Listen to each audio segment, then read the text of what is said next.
बच कैसे सकते हैं वो आलोक जी। दोस्तों नमस्कार। आज सुर ताल और म्यूजिक बीट्स के संगम के बीच में आप सभी का हेल्थ अवेयरनेस प्रोग्राम में स्वागत है।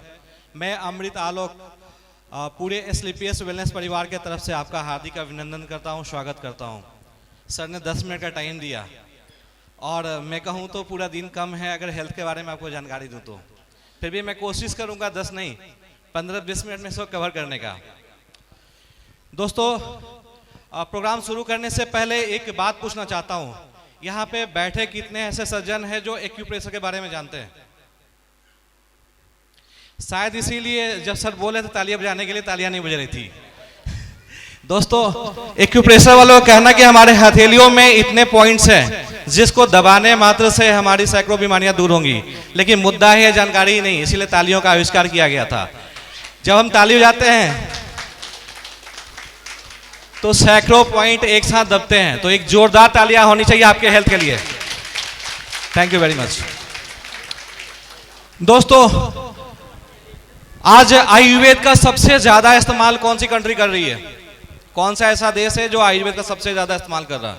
शायद हमारे मन में आ रहा होगा भारत, नहीं, अमेरिका। दुनिया का 41% आयुर्वेद सिर्फ अमेरिका इस्तेमाल कर रहा है।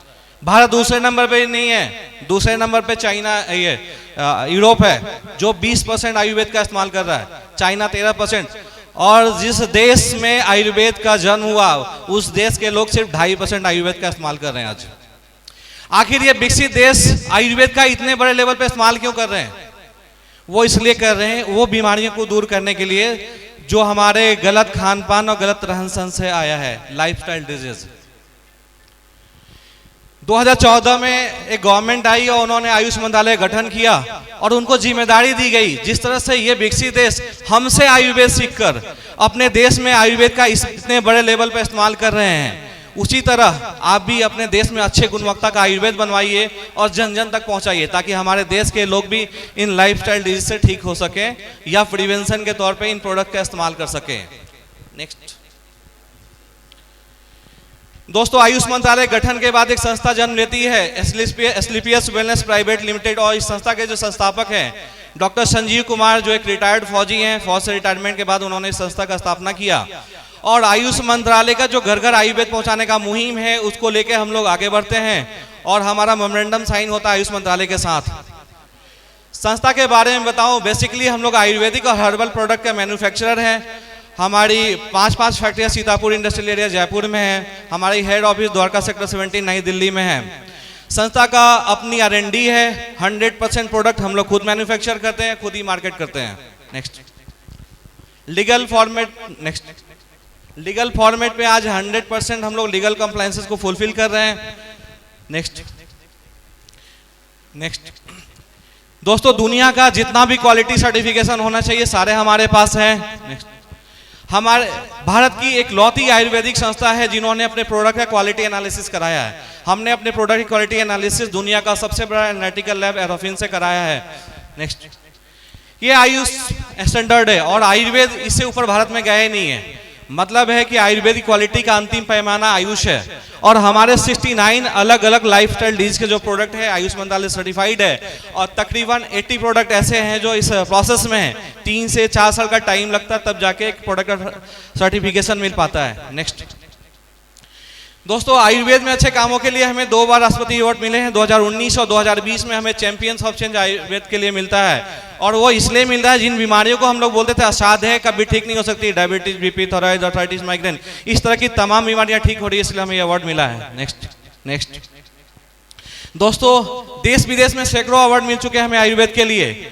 आप देख सकते हैं कॉर्नर पे फोर्ब्स मैगजीन का फ्रंट पेज है जिसमें मोदी जी के साथ में कंपनी के रचयिता लेफ्ट वाले डॉक्टर संजीव कुमार का फोटो छपता है। Back sir. दोस्तों हम लोग हेल्थ के क्षेत्र में अच्छा काम कर ही रहे हैं, लेकिन साथ साथ जो भारत की इमर्जिंग इकोनॉमी है इसमें भी एक बहुत बड़ा कंट्रीब्यूशन है हमारा। नेक्स्ट। इंग्लैंड के संसद में हमें पिछले साल most prominent health and wellness product company का अवार्ड मिलता है। मतलब आज दुनिया का हम लोग बेहतरीन आयुर्वेद बना रहे हैं। नेक्स्ट। साथ ही साथ हम लोग CSR का बहुत काम करते हैं। आप देख सकते हैं कुछ फोटो इसमें है, जैसे कोरोना काल में संस्था ने 25 लाख रुपए प्रधानमंत्री फंड में डोनेट किया था।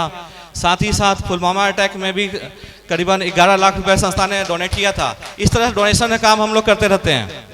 नेक्स्ट, अब जिन मुद्दे पे हम लोग बात करने आए हैं ये है क्या, जो पहले बीमारियां होती थी समाज में वो था malaria, diphtheria, small pox, plague, हैजा वगैरह था। मैं मलेरिया विभाग में काम कर चुका हूं।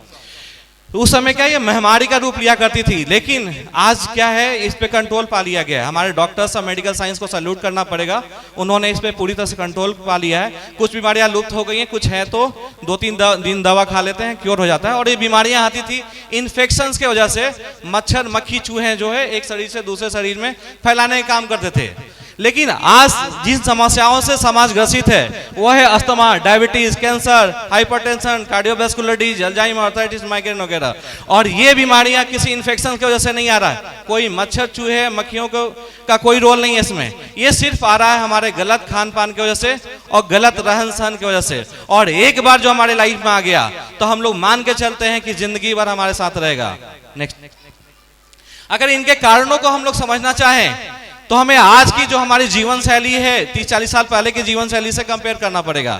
अगर 40 साल पहले देखेंगे, बच्चे घरों में पैदा होते थे, नॉर्मल डिलीवरी हुआ करती थी, खाना पीना हमारा शुद्ध था, हम लोग फल सब्जी अनाज उगाते थे बिना पेस्टिसाइड, बिना केमिकल पेस्टिसाइड वगैरह डालते नहीं थे, हम लोग केमिकल फर्टिलाइजर नहीं डालते थे, हम लोग पारंपरिक बीजों का इस्तेमाल करते थे, जिससे क्या होता था, खाने में इतना न्यूट्रिशन था कि हमें स्वस्थ रखने में मदद करता था। हम लोग योगा करते थे, एक्सरसाइज करते थे, हमारे पास संसाधन कम था तो सारा काम हमें फिजिकली करना पड़ता था। तो फायदा ये था कि 80-90 साल जो है बुढ़ापा आने में लग जाता था, और बुढ़ापे में भी दवाइयों पे डिपेंडेंसी न के बराबर थी। 100-110 साल बड़े आराम जी लेते थे। वहीं आज क्या हुआ, हमारा लाइफ स्टाइल बिल्कुल सेडिमेंट्री हो गया और हमारा खान पान टॉक्सिक हो गया। आज 90% बच्चे सर्जरी से पैदा हो रहे हैं, और जैसे बच्चा एक सर्जरी से पैदा होता है, डॉक्टर साहब एक इंजेक्शन लगाते हैं, उसके शरीर में वहीं से केमिकल इंजेक्ट होना स्टार्ट हुआ, उसका इम्यून सिस्टम वहीं से डिस्ट्रॉय होना स्टार्ट हो गया।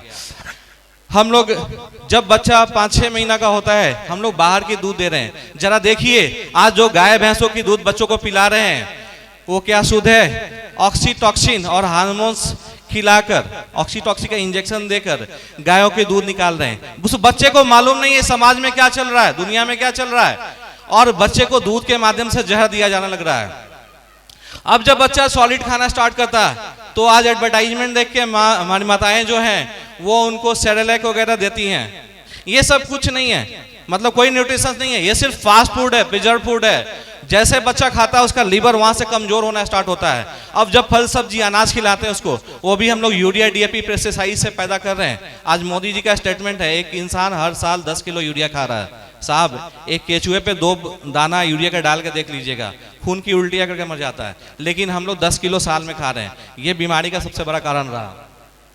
तो हो क्या रहा है, 30 साल आते आते हमारे खाने के माध्यम से, इन्वायरमेंट के माध्यम से इतना टॉक्सिन हमारे शरीर में आ जा रहा है। साथ ही साथ हम लोगों ने फिजिकल एक्टिविटी छोड़ दिया है, जिसके कारण हमारा इम्यून सिस्टम बिल्कुल डिस्ट्रॉय हो जा रहा है, और कोई ना कोई लाइफ स्टाइल डिजीज से ग्रसित हो जा रहे हैं हम लोग। अगले 30-35 साल सिर्फ दवाओं पे जी रहे हैं। मतलब है कि जहाँ 100-110 साल आराम जीते थे, 60-65 पुराना मुश्किल हो गया। इन 40 सालों में हम लोगों ने अपनी जिंदगी 40 साल खोए हैं। हर साल हमारी औसत उम्र 1 साल कम होते जा रही है। अब मुद्दा है कि हम लोगों ने 60-65 भी जी लिया तो अपनी जिम्मेदारियां निभा लेंगे, लेकिन जो बच्चे आज जन्म लिए हैं, अभी बच्चे कुछ खेल रहे हैं यहाँ पे, इनकी बुढ़ापा कब आएगी, इनकी बीमारियां कब होंगी, इनका एज कितना होगा, ये सोचने वाली विषय है। Next please, back. नेक्स्ट, इनके कारणों को और डिटेल समझना चाहें तो हमने गलतियां क्या किया। हमने सबसे पहली गलती की कि हमने अपने खेती के तरीके को चेंज किया। आज आर्टिफिशियल फार्मिंग कर रहे हैं, जिसमें हाइब्रिड बीजों का इस्तेमाल कर रहे हैं हम लोग, और साथ में हम लोग केमिकल फर्टिलाइजर और पेस्टिसाइड्स का बहुत इस्तेमाल कर रहे हैं, जिससे कारण क्या हुआ, खाने में न्यूट्रिशंस कम हो गया। साथ ही साथ इन केमिकल के अंश भी हमारे खाने में आ गए, तो फल सब्जी अनाज जो हमारा धीरे धीरे टॉक्सिक होता चला जा रहा है। हमने कुकिंग मेथड चेंज कर दिया। आज हम लोग प्रेशर कुकर, माइक्रोवेव का इस्तेमाल करते हैं। हाई फ्लेम गैस पे प्रेशर कुकर चढ़ाया और दाल चावल बना लिया। लेकिन आपको मालूम है, हाई प्रेशर हाई टेम्परेचर की वजह से जो खाना पक रहा नहीं रहा है, खाना गल रहा है। जो न्यूट्रिशंस है इसमें, वो न्यूट्रिशंस भी खत्म हो जा रहा है। सिर्फ खाना खा रहे हैं हम लोग पेट भरने के लिए। जिस दिन कुकर हमारे समाज में आया, उस दिन लीवर की समस्या और घुटने की समस्या आ गई। हम लोग आज fast food, junk food, readymade food, package food बहुत ज्यादा खा रहे हैं।